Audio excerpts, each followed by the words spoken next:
I never really liked my voice in the earlier part of my life. My voice was never really like this. So from the beginning, I was in secondary school. True story. I would never say this like outside this interview. So if you guys hear this, just keep it to yourself. This is not the story I'll see. But you know it's going to be aired, right? Yes, but I'm just saying like this is not the story I will see. You call me for another interview, but this is the true story. The true story, right? I was trying my best to get babes. And wait, calm down. I'll explain. And there were like 4 major things I needed, or one. I had to get one of those 4, but I had none of them. I'll tell you what. This is secondary school. Secondary school, I'll tell you.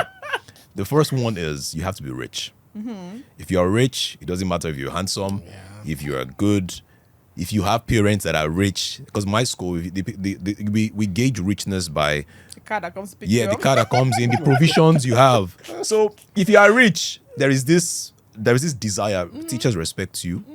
They would even start suggesting you become head boy, like because you just have money. Do you Yeah. understand? And like I said, my parents were never rich. They were just accommodative. They just know how to manage whatever they had. So that was the first one. So I was not rich. So cancel. That is cancel. The second one, you have to be brilliant. Now, you see that brilliant one. The problem I had with being brilliant was that the questions were just too difficult. Once I just see if x minus once I see if x Find X. If Y is this. once I see X in your question, it means Edgar, go to the next one. I cannot even try and be this one. So Right. I canceled the second Right. one. Now, the third one is you have to be handsome. Okay. You have to be handsome. Now, the issue is that you can look at me right now. You see, I'm skinny now. Imagine how I was now looking then.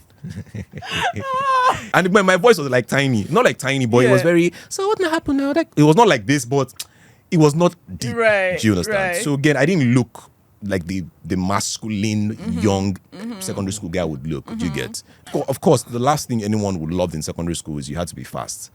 Especially for inter-house sports. Ladies loved guys that could run like super fast. The fastest guys. I don't know about you guys now, but back then in my secondary school, if you could run fast during the inter-house sports, you would be loved by many. Yeah. Do you understand? So I didn't have any of this.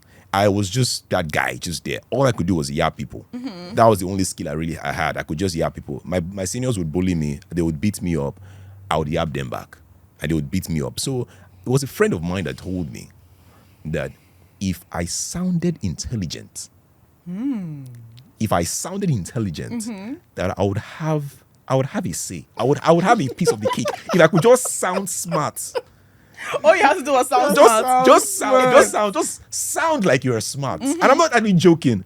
And so I started to like research, do my little on finding how to sound smart. on how to sound oh smart. my goodness. And one of the things I saw was, based on the baritone people have that they have a very deep, it comes with confidence. And I was like, baritone? Is it that one I cannot do? And I'm not joking. So I started doing that in school.